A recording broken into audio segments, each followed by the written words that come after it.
من الشيطان الرجيم بسم الله الرحمن الرحيم ولنبلونكم بشيء من الخوف والجوع ونقص من الأموال والأنفس والثمرات وبشر الصابرين الذين إذا أصابتهم مصيبة قالوا إنا لله وإنا إليه راجعون وقال النبي صلى الله عليه وسلم إنما الصبر عند الصدمة الأولى।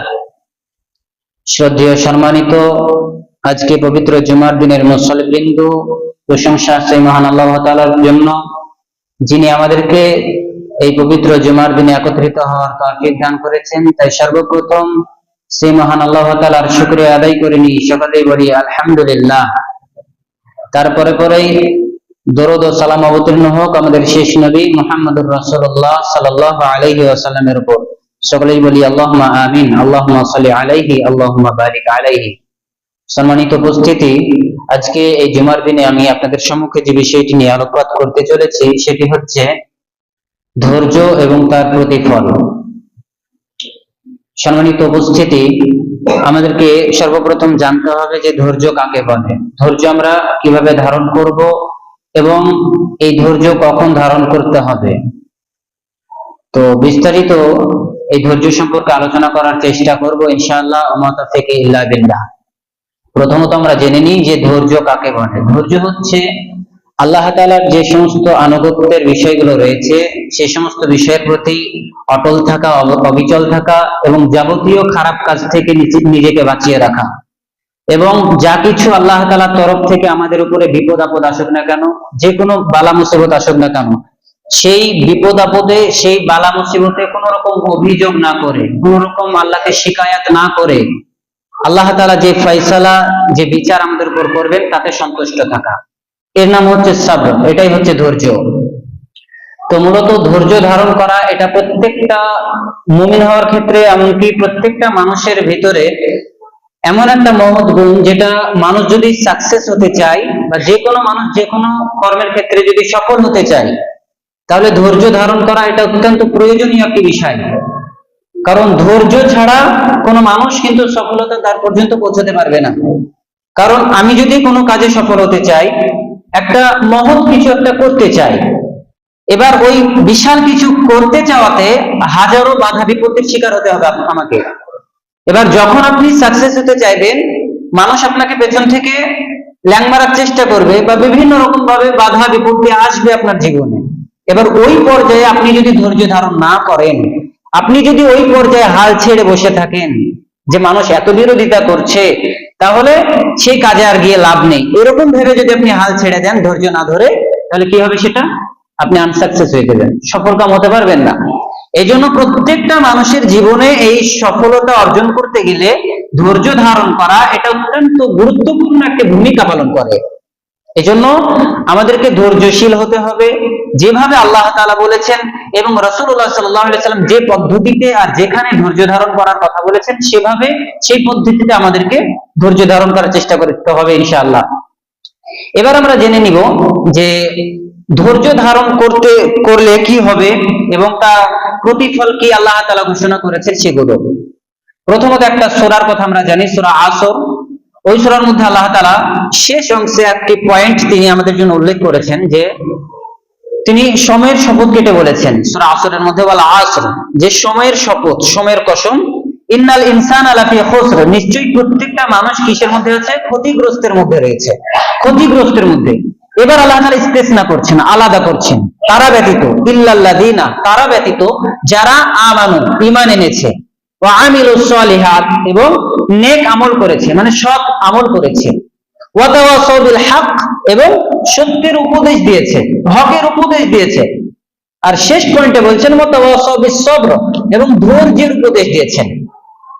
মানে ধৈর্য ধারণ করা নিজের মধ্যে, নিজে যে কোনো বিপদ আপদে, এবং আরেকজনকে ধৈর্যের উপদেশ দেওয়া, এটাও কিন্তু একটা ক্ষতিগ্রস্ত থেকে মুক্ত থাকার একটা বিষয়।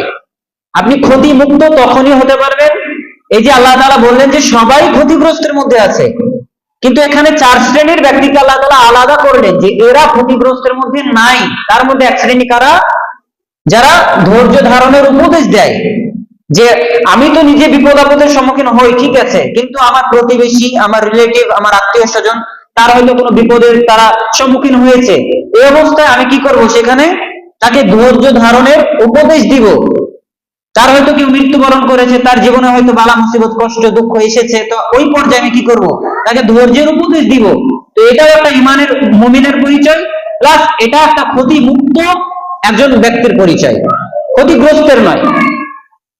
তো এটা আল্লাহ তাআলা এখানে বার্তা দিয়েছেন। এবার আমরা জানবো যে ধৈর্য কিভাবে ধরবেন। আল্লাহ তাআলা বলছেন সূরা মাআরিজের মধ্যে যে ফাসবির, হে মুহাম্মদ সাল্লাল্লাহু আলাইহি সাল্লাম, আপনি ধৈর্য ধারণ করুন। সবরান জামিলা, ফাসবির সবরান জামিলা, আপনি ধৈর্য ধারণ করুন উত্তম ধৈর্য। এবার উত্তম ধৈর্য কি, সুন্দর ধৈর্য কি, এটা একটু পরে আসবে ইনশাআল্লাহ। সুন্দর ধৈর্য ধারণ আপনি কিভাবে ধারণ করবেন? তো ধৈর্য ধরলেই তো হবে না। ধৈর্য মানে যাবতীয় বালা মুসিবত যখন আসবে, আপনি ইচ্ছা মতো, নিজের ইচ্ছা মতো গালিগালাজ করে নিলেন কিংবা অভিযোগ করলেন, এটা ওটা বলে নিলেন, তারপরে শেষ পর্যায়ে গিয়ে বলছেন যে আমি ধৈর্য ধারণ করলাম, এটা আসলে উত্তম ধৈর্য নয়। যেটা সামনে হাদিসে ইনশাআল্লাহ আমি বিস্তারিত বর্ণনা করার চেষ্টা করবো ইনশাআল্লাহ। এবার কয়েকটি পয়েন্ট আমরা জেনে নিব যে ধৈর্য ধারণ করা এবং তার প্রতিফল স্বরূপ। যেখানে আল্লাহ তাআলা বলছেন যে মানুষ যদি ধৈর্য ধারণ করে তাহলে আল্লাহ তাআলার সহযোগিতা পায় এবং আল্লাহ তাদের সাথী হন। কিভাবে?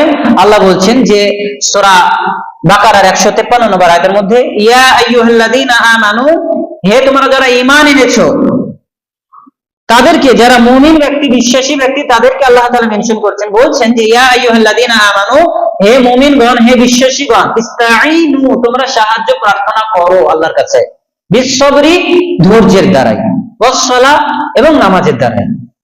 তো এই যে একটা ধৈর্য এবং সালাতের মাধ্যমে আল্লাহ তাআলার কাছে সাহায্য চাওয়া, এটা একটা মহৎ গুণ। যে আপনি আল্লাহর কাছে সাহায্য চাইছেন, আপনি সাহায্যের মুখাপেক্ষী। আমরা তো সকলেই সাহায্যের মুখাপেক্ষী। এবার সেই সাহায্যটা চাইবো কি করে? বা যে কোনো প্রয়োজনে আল্লাহ তাআলার কাছে যখন আমি আল্লাহর কাছে চাইছি, কিছু একটা লাগবে আমার, তো আল্লাহর কাছে চাইছি, তো চাইবো কিভাবে? প্রথমত আপনি তো সালাত আদায় করছেন, সালাতের মাধ্যমে চাইতে হবে। এবার সেই সালাতটাও আদায় করতে হবে আপনাকে কিভাবে? ধৈর্যের সাথে। আপনি যে দোয়াটা করছেন, সেই দোয়াটা করবেন কিভাবে? ধৈর্যের সাথে। রাসূলুল্লাহ সাল্লাল্লাহু আলাইহি ওয়াসাল্লামের হাদিস দ্বারা প্রমাণিত আছে যে আপনি যে কোনো দোয়া করেন না কেন, সেই দোয়াতে যদি আপনার ধৈর্য না থাকে, সেই দোয়া আল্লাহর কাছে কবুল হবে না। আপনি 1 দিন 2 দিন 5 দিন করলেন, একটা জিনিস চাইছেন, আল্লাহ আমাকে একটা গাড়ি দাও, একটা বাড়ি দাও, এইভাবে দোয়া করছেন, তো ওই চাইতে চাইতে চাইতে 1 সপ্তাহ চাওয়ার পরে বিরক্ত হয়ে পড়েছেন যে আল্লাহর কাছে এত চাইছি, দিচ্ছে না, তাহলে আর চেয়ে লাভ নেই। এই যে একটা মানে অমনোযোগী হয়ে গেলেন কিংবা ধৈর্য হারা হয়ে গেলেন, বুঝতে পারছেন কি? ধৈর্য হারা হয়ে গেলেন, আর ধৈর্য ধারণ করলেন না, তো এই পর্যায়ে আল্লাহ ওই দোয়া আর কবুল করবেন না। এবার কন্টিনিউ যখন আপনি ওই দোয়াটা করতেই থাকবেন, তো একদিন না একদিন আপনাকে আল্লাহ তাআলা দিয়ে দিবেন, অবশ্যই দিবেন। আল্লাহ কোনো দোয়া ফেরত দেন না, অবশ্যই কবুল করেন যদি সেই দোয়াতে ধৈর্য থাকে। তো আল্লাহ এই কথাই বলেছেন যে যখন তোমরা ধৈর্য ধারণ করবে, যখনই তোমরা আল্লাহ তাআলার কাছে সাহায্য প্রার্থনা করবে, তখন কি করে করবে? একটা হচ্ছে বিসসবরি, ধৈর্যের মাধ্যমে, ওয়াসসালাহ, এবং নামাজের মাধ্যমে। এরপর আল্লাহ বলছেন ইন্নাল্লাহা মা'আস সাবিরিন, নিশ্চয় আল্লাহ তাআলা ধৈর্যশীল যারা আছে, ধৈর্য ধারণকারী যারা আছে, তাদের সঙ্গে থাকেন, তাদের সাথে থাকেন। মানে আমি যদি ধৈর্য ধারণ করি, আমি যদি সাবির হই, ধৈর্য ধারণকারী হই, তাহলে আল্লাহ আমার সাথে থাকবেন।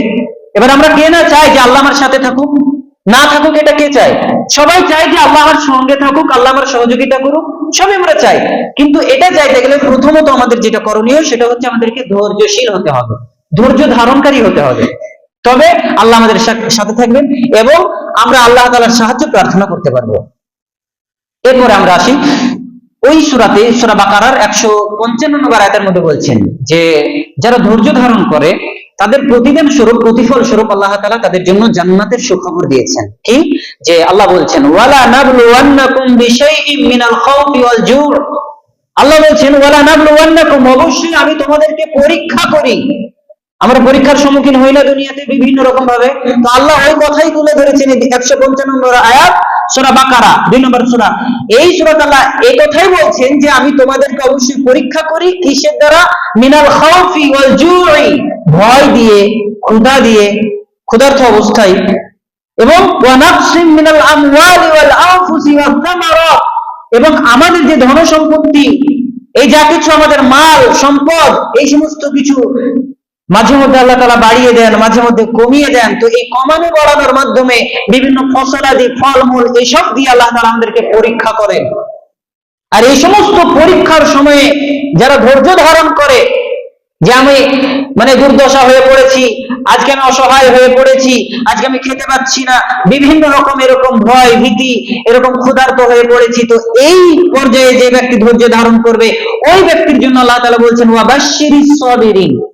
তুমি কি করো? মুহাম্মদ সাল্লাল্লাহু আলাইহি ওয়াসাল্লামকে বলছেন যে তুমি কি করো, ওই যারা ওই পর্যায়ে ওই অবস্থাতে যারা ধৈর্য ধারণ করছে তাদেরকে সুখবর দাও, জান্নাতের সুখবর দাও। যে মানুষকে যে পরীক্ষা করা হচ্ছে, আজকে আমরা বিভিন্ন রকম ভাবে পরীক্ষিত হই না, বিভিন্ন রকম ভাবে হই, তো এই অবস্থায় কি করতে হবে? আমাদেরকে ধৈর্য ধারণ করতে হবে। আজকে আমাদেরকে আল্লাহ তাআলা পরীক্ষা করেন কারোর সম্পদ বাড়িয়ে দিয়ে, আজকে কেউ ধনী হয়ে গেছে, কেউ গরিব হয়ে গেছে, কেউ খেতে পাচ্ছে না, কেউ ভিআইপি খাবার খাচ্ছে, তো এরকম ভাবে বিভিন্ন রকম ভাবে আল্লাহ পরীক্ষা করেন। তো প্রত্যেকটা ক্ষেত্রে সদা সর্বদাই আমাদেরকে আল্লাহ তাআলার উপর আস্থা রাখতে হবে, ভরসা রাখতে হবে এবং ধৈর্য ধারণ করতে হবে যে কোনো বিপদে আপদে বালা মুসিবতে। তবে আল্লাহ তাআলা এই সুখবর আমাদের জন্য দিয়েছেন ওয়াবাশশিরিস সাবিরিন, ধৈর্য ধারণকারীদের জন্য জান্নাতের সুসংবাদ দাও। বুঝতে পারলেন কি? তো এটাই হচ্ছে একটা প্রতিফল ধৈর্য ধারণকারীর জন্য। সম্মানিত উপস্থিতি, এবার আসি আমরা যে ধৈর্য ধারণকারীর জন্য আল্লাহ তাআলা সূরা জুমারের 10 নম্বর আয়াতের মধ্যে বলছেন যে ইন্নামা ইউওয়াফা উজুরাহুম বিগাইরি হিসাব। আল্লাহ তাআলা ইন্নামা ইউওয়াফাস সাবিরুনা উজুরাহুম, যে সমস্ত ধৈর্য ধারণকারী ব্যক্তি তাদেরকে আল্লাহ তাআলা বিনা হিসেবে, কোনো হিসাবই রাখেন না তাদের উজরাত দেওয়ার জন্য, তাদের পারিশ্রমিক যেটা নেকি দেওয়ার জন্য আল্লাহ তাআলা কোনো হিসাবই করেন না। আপনি যদি ধৈর্য ধারণ করেন, এই ধৈর্যের যে কতটা নেকি, ধৈর্যের যে সওয়াব কতটা, প্রতিফল আল্লাহ কতটা দিবেন, এটা কোনো সীমা নাই। একদম বিনা হিসেবে আল্লাহ তাআলা কোনো হিসাবই করেন না যে কতটা উজরাত দেওয়া হবে তাকে, কতটা পারিশ্রমিক দেওয়া হবে তাকে। এই জন্য ধৈর্য ধারণকারী হতে হবে আমাদেরকে যে কোনো বিপদে আপদে। এটা বিশ্বাস রাখতে হবে, ওই যে আয়াত আল্লাহ তাআলা বলছেন সূরা হাদীদ 22 নম্বর আয়াতের মধ্যে যে মা আসাবা মিন মুসিবাতিন ফিল আরদি ওয়ালা ফি আনফুসিকুম, যে মানুষের উপরে ব্যক্তিগত জীবনে পৃথিবীতে যা কিছু বালা মুসিবত আসুক না কেন, যে কোনো বালা মুসিবত, দুঃখ কষ্ট পেরেশানি হতাশা দুর্দশা যা কিছু হোক না কেন, প্রত্যেকটা জিনিসের প্রতি একটা মুমিন ব্যক্তির বৈশিষ্ট্য হচ্ছে যে কি করবে, ওই বালা মুসিবতের উপরে সে ধৈর্য ধারণ করবে। সে এটা আস্থা রাখবে, বিশ্বাস রাখবে যে যা কিছু বালা মুসিবত আসছে প্রত্যেকটা জিনিস এই পৃথিবী সৃষ্টির 50,000 বছর পূর্বে লাওহে মাহফুজে লিপিবদ্ধ করা হয়ে গিয়েছে। এটা বিশ্বাস রাখবে সে। আজকে আমার জ্বর হয়েছে, আজকে আমি অসুস্থতায় ভুগছি, আজকে আমি বিভিন্ন রকম দুর্দশায় ভুগছি, আমি এরকম অভিযোগ করব না। একজন মুমিন ব্যক্তির বৈশিষ্ট্য হচ্ছে সে এরকম অভিযোগ করবে না যে আল্লাহ শুধু আমাকেই দেখতে পাচ্ছে, আজকে ঋণগ্রস্ত হয়ে পড়েছি, আজকে বিভিন্ন রকম বিপদে পড়েছি। এবার আমার মুমিন হওয়ার ক্ষেত্রে আমার এটা বলা কর্তব্য নয় বা বলা জরুরি নয় যে আল্লাহ আমাকেই দেখতে পেল, আর কাউকে দেখতে পাই না। এটা কোনো মুমিনের বৈশিষ্ট্য নয়, বরং ওই অবস্থায় ওই হাদিসকে স্মরণ করবে যেখানে রাসূলুল্লাহ সাল্লাল্লাহু আলাইহি ওয়াসাল্লাম বলছেন একজন মুমিন ব্যক্তির যা কিছু দুঃখ কষ্ট পেরেশানি হতাশা যা কিছু আসুক না কেন, এমনকি যদি একটা কাঁটাও যদি ঢুকে যায় একটা মুমিন ব্যক্তির পায়ে, সেটাও কি হবে, একটা তার গুনাহ মোচনের, পাপ মোচনের একটা সুবিধা হয়ে দাঁড়াবে, মাধ্যম হয়ে দাঁড়াবে। হতে পারে আপনার জ্বর হয়েছে, আপনার সর্দি কাশি এটা ওটা, বিভিন্ন রকম বিপদ আপদ এসেছে, যে কোনো বিপদ আপদ হতে পারে, সেটা এগুলো কিসের জন্য হবে, কি হবে, এটা কাফফারা হয়ে দাঁড়াবে। আপনি যে গুনাহ করেছেন, পাপ করেছেন, সে পাপ মোচন হয়ে যাবে, আল্লাহ পাপকে মাফ করে দিবেন এই বিপদ আপদের মাধ্যমে। বুঝতে পারলেন? তো এটা আপনাকে বিশ্বাস করতে হবে, বিশ্বাস রাখতে হবে আমাদেরকে যে যা কিছু বালা মুসিবত আসুক না কেন সেগুলো আল্লাহ তাআলা আমাদেরকে প্রথমত হয়তো পরীক্ষামূলক আমাদেরকে টেস্ট করেন। এবার ওই পর্যায়ে যখন আমি ধৈর্য ধারণ করব তখন আল্লাহ তাআলা আমার পাপকে মোচন করে দেবে ইনশাআল্লাহ। এবার আমরা জেনে নিই যে এই যে ধৈর্য ধারণ করব, তো ধৈর্য ধারণ কিভাবে করতে হবে, ধৈর্য ধারণ আপনি কিভাবে করবেন। ওইখানে আল্লাহ তাআলা যেটা বললেন যে ফাসবির সবরান জামিলা, যে আপনি ধৈর্য ধারণ করুন কিভাবে, উত্তম ভাবে। এবার উত্তম ভাবে ধৈর্য ধারণ আপনি কিভাবে করবেন, সুন্দর ধৈর্য কাকে বলে, এই হাদিসটা এসেছে সহিহ বুখারীর 1283 নম্বর হাদিস। আনাস ইবনে মালিক রাদিয়াল্লাহু আনহু থেকে বর্ণিত, তিনি বলেন রাসূলুল্লাহ সাল্লাল্লাহু আলাইহি ওয়াসাল্লাম তিনি কি করছেন, মাররা রাসূলুল্লাহ সাল্লাল্লাহু আলাইহি ওয়াসাল্লাম বিইমরাতিন, রাসূল সাল্লাল্লাহু আলাইহি ওয়াসাল্লাম একদিন একটা মহিলার পাশ দিয়ে অতিক্রম করছেন, আর ওই মহিলা কি করছেন, তাবকি ইনদাল কবরি, ওই মহিলা একটা কবরের পাশে ক্রন্দন করছে, কান্না করছে। কান্না করছে। এবার রাসূলুল্লাহ সাল্লাল্লাহু আলাইহি সাল্লাম তিনি ওই মহিলাকে উদ্দেশ্য করে বলছেন যে ফাত্তাকিল্লাহ ওয়াসবিরি, যে তুমি কি করো, আল্লাহকে ভয় করো এবং ধৈর্য ধারণ করো। ওই যে ওই মহিলা কবরের পাশে বসে বসে কান্না করছে, ওই অবস্থায় আল্লাহ রাসূল সাল্লাল্লাহু আলাইহি ওয়াসাল্লাম বলছেন কি, যে আল্লাহকে ভয় করো এবং কি করো, ধৈর্য ধারণ করো। এবার ওই মহিলা কি রাসূলুল্লাহ সাল্লাল্লাহু আলাইহি ওয়াসাল্লামকে কিন্তু চিনে না, লাম ইয়ারিফুহু, ওই মহিলা আল্লাহ রাসূলকে চিনে না। এই অবস্থায় আল্লাহ রাসূলকে ওই মহিলা বলছেন কি, শুনেন ভালোভাবে, ওই মহিলা আল্লাহ রাসূলকে বলছেন এবার যে আপনার তো এরকম বিপদের সম্মুখীন তো আপনি হননি, আমাকে ছেড়ে দিন, আমাকে আমার মতো থাকতে দিন। এরকম আমরা যেমন বলি না যে আমার কাজে নাক গলাতে আসবেন না, এরকম বলি। তো ওই মহিলা আল্লাহ রাসূল সাল্লাল্লাহু আলাইহি ওয়াসাল্লামকে বলছেন যে আমি যে বিপদের সম্মুখীন হয়েছি, আমার ভেতরে যে যা জ্বলন চলছে সেটা আপনার হয়নি, সুতরাং আমাকে ছেড়ে দিন। এবার রাসূল সাল্লাল্লাহু আলাইহি ওয়াসাল্লাম ওখান থেকে চলে গেলেন। চলে যাওয়ার পরে তখন ওই মহিলাকে বলা হলো যে ওটা যে এসেছিল তোমাকে কথা বলছিল ওটা ছিল রাসূল সাল্লাল্লাহু আলাইহি ওয়াসাল্লাম। তো ওই মহিলা যখন জানতে পারলো তখন সঙ্গে সঙ্গে দৌড়াতে দৌড়াতে গিয়ে কি করলেন, আল্লাহ রাসূলের দরজায় পৌঁছে গেলেন। দরজায় পৌঁছে কোন রকম মানে দারোগা বা প্রহরী কিছুই পেল না ওই মহিলা। আল্লাহ রাসূল আসলেন, বের হয়ে আসলেন, তখন কি করলো, মহিলা এবার মানে কাকতি মিনতি করে ক্ষমা চাইছেন, আল্লাহ রাসূল আপনাকে আমি চিনতে পারিনি, আমাকে মাফ করে দিন। যখন ক্ষমা চাইলেন তখন আল্লাহ রাসূল সাল্লাল্লাহু আলাইহি ওয়াসাল্লাম ওই মহিলাকে তখন জানিয়ে দিলেন যে ইন্নামাস সাবরু ইনদা সাদমাতিল উলা, যে যখনই তুমি ধৈর্য ধারণ করবে, বিপদের প্রথম স্টেপেই ধৈর্য ধারণ করতে হবে। যে কোনো বিপদ আপদ বালা মুসিবত আসুক না কেন, কে মৃত্যুবরণ করুক না কেন, যা কিছু হোক না কেন, যে কোনো বিপদ যখনই আসবে তখনই প্রথম স্টেপ, প্রথম আঘাতে তখনই ধৈর্য ধারণ করতে হবে। এবার প্রথম স্টেপে আপনি কিভাবে ধৈর্য ধারণ করবেন এটা আমাদেরকে বুঝতে হবে। প্রথম স্টেপে ধৈর্য ধারণ করার অর্থ এটা নয় যে আপনার একটা কেউ মারা গেল, আত্মীয় স্বজন মারা গেল, এবার আপনি ইচ্ছা মতো ক্রন্দন করে নিলেন, কান্না করছেন, হাও মাও করে কান্না করছেন, মাতম করছেন, ছিঁড়ে করে একাকার করে দিলেন। এরকম অবস্থায় যখন কোনো উপায় নাই, নিরুপায় হয়ে পাশের আপনার যে পাশে বসে আছে সে কি বলছে যে যা হওয়ার তো হয়ে গেছে, সে চলে গেছে, আমাদেরকেও যেতে হবে, ধৈর্য ধারণ করা ছাড়া কোনো উপায় নাই, সুতরাং ধৈর্য ধরো। তো তখন আপনি ক্রন্দন করার পরে বলছেন যে তাই তো, ঠিক আছে, ধৈর্য ধরা ছাড়া আর কোনো উপায় নাই, সুতরাং আমি ধৈর্য ধারণ করলাম। এটা কি প্রথম পর্যায়ে ধৈর্য? এটা কি সাবরান জামিলা? এটা নয়, বরং যে কেউ মারা যাক না কেন প্রথম স্টেপে আপনাকে কি করতে হবে, ওই যে রাসূলুল্লাহ সাল্লাল্লাহু আলাইহি ওয়াসাল্লাম বলেছেন যে হামিদাকাল্লাহ, আল্লাহর প্রশংসা করতে হবে আলহামদুলিল্লাহ বলে, এবং আস্তারজি এবং ইন্না লিল্লাহি ওয়া ইন্না ইলাইহি রাজিউন বলে এই দোয়াটা পড়ে আপনাকে কি করতে হবে, আল্লাহর প্রশংসা করতে হবে যে আমাকেও চলে যেতে হবে প্রথম পর্যায়ে, যে কোনো বিপদ হোক না কেন, সেটা মানুষের মৃত্যু হোক অথবা নিজের ব্যক্তিগত জীবনে কোনো বিপদ হোক না কেন, প্রথমত আপনাকে আল্লাহর কাছে আল্লাহর প্রশংসা করতে হবে আলহামদুলিল্লাহ বলে। দ্বিতীয়ত আপনাকে কি করতে হবে, এই যে ওয়াস্তারজি ইন্না লিল্লাহি ওয়া ইন্না ইলাইহি রাজিউন এটা পড়তে হবে আপনাকে, বুঝতে পারলেন? আল্লাহ ওটাই বলেছেন আল্লাযী ইযা আসাবাতুহুম মুসিবা, যে যখনই একটা মানুষের উপরে কোনো মুসিবত পৌঁছাবে আসবে তখন কি করবে, ক্বালু তারা বলবে ইন্না লিল্লাহি ওয়া ইন্না ইলাইহি রাজিউন, যে নিশ্চয় আল্লাহর জন্য এবং সে আল্লাহর দিকেই আমাদেরকে প্রত্যাবর্তন করতে হবে। এই দোয়ার অর্থ এটা যে আমি নিশ্চয় আল্লাহরই জন্য এবং আল্লাহর দিকেই আমাকে ফিরে যেতে হবে, তো এই দোয়া পড়তে হবে। এবার এই কথার মধ্যে একটা কথা যে ঢুকে গেল যে প্রথমে প্রশংসা করতে হবে, এই বিষয়টা আপনাকে জানতে হবে যে যে কেউ যদি মারা যায় সর্বপ্রথম কি করতে হবে, আল্লাহর প্রশংসা করতে হবে, আলহামদুলিল্লাহ বলতে হবে। আলহামদুলিল্লাহ শুধু খুশি হলেই যে পড়বেন এটা কিন্তু নয়, এটা আমাদের অজ্ঞতা, মূর্খতা যে শুধু খুশির খবর পেলে আলহামদুলিল্লাহ পড়বো।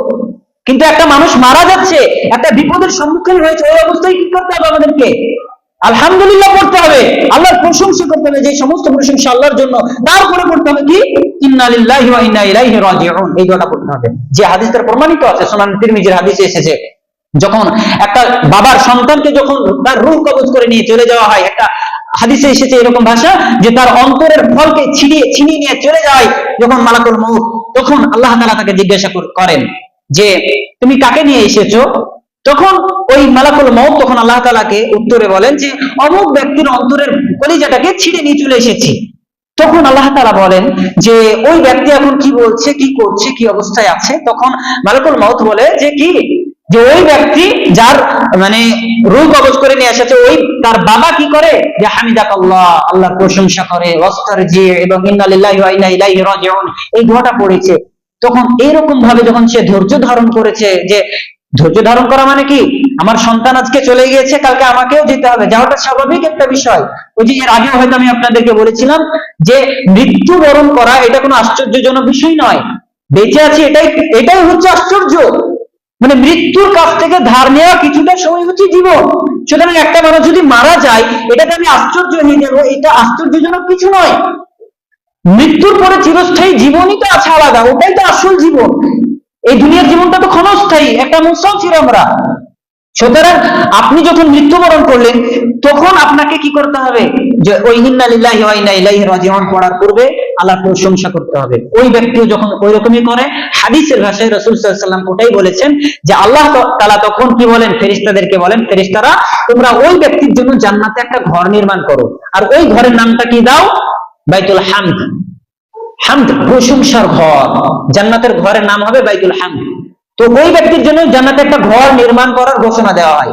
কি করলে? যখন সে আল্লাহর প্রশংসা করে এবং ইন্না লিল্লাহি ওয়া ইন্না ইলাইহি রাজিউন পড়ে যখন সে ধৈর্য ধারণ করে। মানে আমাদের কি বুঝতে হবে, যে কোনো কেউ যখন মারা যাবে তখন আলহামদুলিল্লাহ বলতে হবে, তারপরে কি করতে হবে? ধৈর্য ধারণ করার মাধ্যমে আমাদেরকে ইন্না লিল্লাহি ওয়া ইন্না ইলাইহি রাজিউন পড়তে হবে। এবার আপনাকে যেটা বোঝাচ্ছিলাম যে ধৈর্য ধারণ করতে হবে প্রথম স্টেপে, প্রথম পর্যায়ে যখন আপনার বিপদ আপদ আসবে, তখন প্রথম স্টেপে আপনাকে ধৈর্য ধারণ করতে হবে। এই নয় যে কান্নাকাটি করার পরে শেষ পর্যায়ে গিয়ে কিছু করার নাই, করণীয় নাই, তাই আপনি ধৈর্য ধরলেন, এরকম ধৈর্য নয়। তসবির সবরান জামিলা এর অর্থ হচ্ছে যে যে কোনো বিপদ প্রথম সাদমা, প্রথম স্টেপে আপনাকে কি করতে হবে? ধৈর্য ধারণ করতে হবে। এটাই সবরান জামিলা পরিচয়। বুঝতে পারলেন কি? এরকম আমরা করি না অনেক সময়, যে অনেক মানুষ এরকম হয় যে যে কোনো বিপদ আপদে পড়ে, হয়তো আমি একটা মানুষকে কি করলাম, কথা দ্বারা একটা গালিগালাজ করলাম, গালিগালাজ দিলাম, তো মানে সে প্রতিশোধমূলক ভাবে সেও আমাকে গালিগালাজ করে দিল, গালি দিয়ে দিল দু চারটে। তো ওই অবস্থায় আমি কি করব? মানে ওই যে আমাকে কেউ গালি দিল বলে আমি তাকে গালি দিলাম, এই অবস্থায় আমাকে ধৈর্য ধারণ করতে হবে। এই নয় যে দু চারটে গালি আমিও দিয়ে দিলাম বা দুই চার মেরে দিলাম, তারপরে ধৈর্য ধারণ করলাম কিছু করা নাই বলে, এরকম ধৈর্য নয়। বুঝতে পারলেন কি? ধৈর্য ধারণ করতে হবে যে কোনো বিপদ আপদ বালা মুসিবত যাই হোক না কেন, প্রথম স্টেপে, প্রথম ধাপে। আর ধৈর্য ধারণ করতে হবে যে কোনো মানুষ যদি আপনাকে যা কিছু বলুক না কেন, গালিগালাজ করুক না কেন, আপনাকে সেই পর্যায়েও কিন্তু ধৈর্য ধারণ করতে হবে। ওই যে আল্লাহ তাআলা বলছেন সূরা মুজাম্মিলের মধ্যে যে ওয়াসবির আলা মা ইয়াকুলুন, যে তারা যেটা বলে তাদের কথার উপরে তুমি ধৈর্য ধারণ করো। মানে আমাকে কেউ যদি গালিগালাজ করে, আমি হয়তো হক কথা বলছি, এবার মানুষের সহ্য হচ্ছে না, সহ্য করতে পারছে না, এই অবস্থায় আমাকে গালিগালাজ করছে, নিন্দা করছে, উপহাস করছে, বিভিন্ন রকম ভাবে আমি নির্যাতনের শিকার হচ্ছি। তো এই অবস্থায় কি করতে হবে? আমাকে ধৈর্য ধারণ করতে হবে। আর রাসূলুল্লাহ সাল্লাল্লাহু আলাইহি ওয়াসাল্লাম তখন তাকে কিন্তু উপহাস করা হতো, বিভিন্ন রকম ভাবে ঠাট্টা বিদ্রুপ করা হতো, তাকে বিভিন্ন রকম কাফেররা মানে পেরেশানি করতো তারা। এই কারণে আল্লাহ তাআলা বলছেন যে ওয়াসবির আলা মা ইয়াকুলুন, যে তারা যেটা বলে আপনাকে পাগল বলে, গণক বলে, তো তাদের ওই কথার উপরে আপনি কি করুন? ধৈর্য ধারণ করুন। আর একটা বিষয় আপনাকে শেয়ার করি, যেটা লুকমান হাকিম তার পুত্রকে এই উপদেশমূলক কথা বলতে গিয়ে এই কথাটাও স্মরণ করিয়েছিলেন। সূরা লুকমানের মধ্যে এসেছে 17 নম্বর আয়াত। আল্লাহ এই কথা বর্ণনা করেছেন, তুলে ধরেছেন। লুকমান হাকিম তার সন্তানকে যে উপদেশগুলো দিয়েছিলেন, 5 থেকে 6টা 7টা উপদেশ, সেই উপদেশমূলক কথাগুলো আল্লাহ কোরআনের সূরা লুকমান নামে একটা সূরায় অবতীর্ণ করেছেন এবং ওই সূরার মধ্যে ওই উপদেশগুলো নকল করেছেন। তিনি বলেছেন যে 17 নম্বর আয়াতের মধ্যে যে ইয়া বুনাইয়া, হে আমার পুত্র, যে আকিমিস সালাত, তুমি সালাত আদায় করো, ওয়া আমর বিল মারুফ, এবং কি করো? ভালো কাজের উপদেশ দাও, আদেশ করো, ওয়ানহা আনিল মুনকার, এবং মন্দ কাজ থেকে মানুষকে বাঁচাও, মন্দ কাজে নিষেধ করো। তারপরে অংশ বলছেন ওয়াসবির আলা মা সাবাক, তোমার উপরে যে মুসিবত আসবে, তোমার উপরে যে বিপদ আপদ আসবে, তার উপরে তুমি কি করো? ধৈর্য ধারণ করো। এবার এখানে একটা কথা, লুকমান হাকিম তিনিও কিন্তু জানতেন যে মানুষকে যখন আপনি হকের পথে ডাকবেন, হকের পথে যখন ডাকবেন, তখন আপনাকে সহ্য করবে না। আপনি যখন হক কথা বলবেন মানুষের সামনে, তখন আপনাকে মেনে নেবে না, সমাজ মেনে নেবে না, আপনার পরিবার মেনে নেবে না, এই রাষ্ট্র মেনে নেবে না, পুরো সমাজ, পুরো সোসাইটি আপনার বিরুদ্ধে চলে যাবে। আপনি যখন হক কথা বলবেন, কেউ মেনে নেবে না এটা। তো এটা লুকমান হাকিম তিনি বলছেন, যখন মানুষের সামনে তুমি ফজিলতের কথা বলবে, তখন কি করবে? মানুষ বাহবা দিবে, এটা স্বাভাবিক ব্যাপার।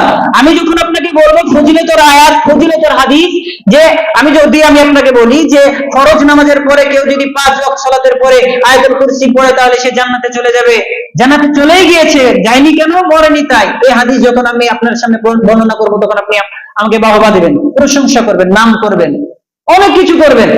এবার যখনই আপনাকে বলবো যে সুদ খাওয়া যাবে না, ঘুষ নেওয়া যাবে না, হারাম কাজে মানে লিপ্ত হওয়া যাবে না, জেনা করা যাবে না, তখন ওই অবস্থায় কি করতে হবে? আমাকে ধৈর্য ধারণ করতে হবে। কেন?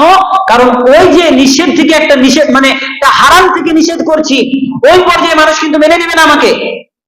ওই অবস্থায় আমার উপরে বিপদ আপদ আসবে, আক্রমণ হবে আমার উপরে। ওই অবস্থায় কি করতে হবে? ওয়াসবির আলা মা আসাবা, ওই অবস্থায় তুমি ধৈর্য ধারণ করো। ইন্না যালিকা মিন আযমিল উমুর, এটাই হচ্ছে প্রকৃতপক্ষে এটাই সবচেয়ে বড় কাজ। তো মানুষ বিপদের সময় ধৈর্য ধারণ করবে ঠিকই, কিন্তু হক কথা বললে তারপরে যে বিপদ আসবে, একজন আলেম বা একজন হকপন্থী যে কোনো ব্যক্তি তারা জানে যে আমি সমাজের মধ্যে যখন একটা হক কথা বলতে যাব, তখন মানুষ আমার পেছনে লেগে যাবে। আজকে আমি যদি একটা অন্যায়ের বিরুদ্ধে কথা বলি, আপনি আমার পেছনে লেগে যাবেন। তো ওই অবস্থায় আমি যদি হাল ছেড়ে দিই যে যেহেতু মানুষ আমাকে পছন্দ করছে না, এত গালিগালাজ করছে, এত আক্রমণ করছে, তাহলে আমি এই দাঈ ইলাল্লাহ এই পথ থেকে বিচ্যুত হয়ে যাই, এবারে যদি আমি এই দিন থেকে সরে যাই, তাহলে তো হবে না। যে কোনো আলেম যদি আক্রমণ হওয়ার এই ভয়ে সে যদি দিন থেকে বিচ্যুত হয়ে যায়, তাহলে কি ইসলাম টিকে থাকবে? টিকে থাকবে না। ওই অবস্থায় তাকে কি করতে হবে? ধৈর্য ধারণ করতে হবে। আল্লাহ ও কথাই বলেছেন, ওয়াসবির আলা মা ইয়াকুলুন, মানুষ বিভিন্ন রকম যে যা বলুক না কেন, আপনি তাদের কথার উপরে কি করুন? ধৈর্য ধারণ করুন। ধৈর্য ছাড়া কোনো মানুষ সফল হতে পারবে না, যেটা প্রথমেই বলেছি। এই কারণে আমাদেরকে প্রত্যেককেই ধৈর্য ধারণ করতে হবে। এমনকি ধৈর্য এতটাই গুরুত্বপূর্ণ একটি বিষয়, যেটা আল্লাহ তাআলা সালাত অত্যন্ত একটা গুরুত্বপূর্ণ ইবাদত, কিন্তু সালাত নামক এই সালাতের কথাটা আল্লাহ তাআলা পবিত্র কোরআনের মধ্যে 82 জায়গায় বা তার চেয়ে কিছু বেশি হয়তো এসেছে। কিন্তু এই সবর, ধৈর্য ধারণ করার কথা আল্লাহ তাআলা কোরআনে 90-এরও অধিক জায়গায় আল্লাহ তাআলা বর্ণনা করেছেন। মানে বুঝতে হবে আমাদেরকে যে ধৈর্যের একটা কি আছে? মর্যাদা আছে, গুরুত্ব আছে। তাহলে আমাদেরকে প্রত্যেকেই ধৈর্য ধারণ করতে হবে নামাজের মাধ্যমে, এবং যে কোনো বিপদে আপদে বালা মুসিবতে যে কোনো পর্যায়ে যে কোনো পরিস্থিতিতে আমাদেরকে ধৈর্য ধারণ করতে হবে। কারণ একটাই, যে জীবনে যদি সফলতার দ্বার পর্যন্ত পৌঁছাতে চাই, জীবনে যদি খুব বড় একজন সফল ব্যক্তি হতে চাই, সাকসেস হতে চাই, তাহলে আমাদেরকে অবশ্যই ধৈর্য ধারণ করতে হবে। কারণ সফলতার দ্বার পর্যন্ত পৌঁছতে হলে আমাদের বিভিন্ন বালা মুসিবতের শিকার হতে হবে, বিভিন্ন মানুষ আমাদের সামনে বাধা হয়ে দাঁড়াবে, এবং সেই বাধা বিপত্তিকে অতিক্রম করে আমাদেরকে কি করতে হবে? গন্তব্যস্থলের দিকে আমাদেরকে এগিয়ে যেতে হবে ধৈর্য ধারণ করার মাধ্যমেই। অবশ্যই আল্লাহ তাআলা আমাদের সাথে থাকবেন ইনশাআল্লাহ। পরিশেষে আল্লাহর কাছে দোয়া করি, আল্লাহ তাআলা আমাদেরকে সকলকে সঠিক বুঝ দান করুক, আল্লাহুম্মা আমিন। আমরা যেন সকলেই ধৈর্য এবং সালাতের মাধ্যমে আল্লাহ তাআলার নৈকট্য হাসিল করতে পারি এবং আল্লাহ তাআলার সাহায্য প্রার্থনা করতে পারি, সেই তৌফিক আল্লাহ তাআলা আমাদেরকে দান করুক, আল্লাহুম্মা আমিন। ওয়া আখিরি দাওয়ানা আনিল হামদুলিল্লাহি রাব্বিল আলামিন। আল্লাহুম্মা সাল্লি আলা মুহাম্মাদ ওয়া আলা আলি মুহাম্মাদ কামা সাল্লাইতা আলা ইব্রাহিম ওয়া আলা আলি ইব্রাহিম ইন্নাকা হামিদুম মাজিদ। اللهم بارك على محمد وعلى ال محمد كما باركت على ابراهيم وعلى ال ابراهيم انك حميد مجيد. سبحانك ربك رب العزه عما يصفون والسلام على المرسلين والحمد لله رب العالمين. السلام عليكم.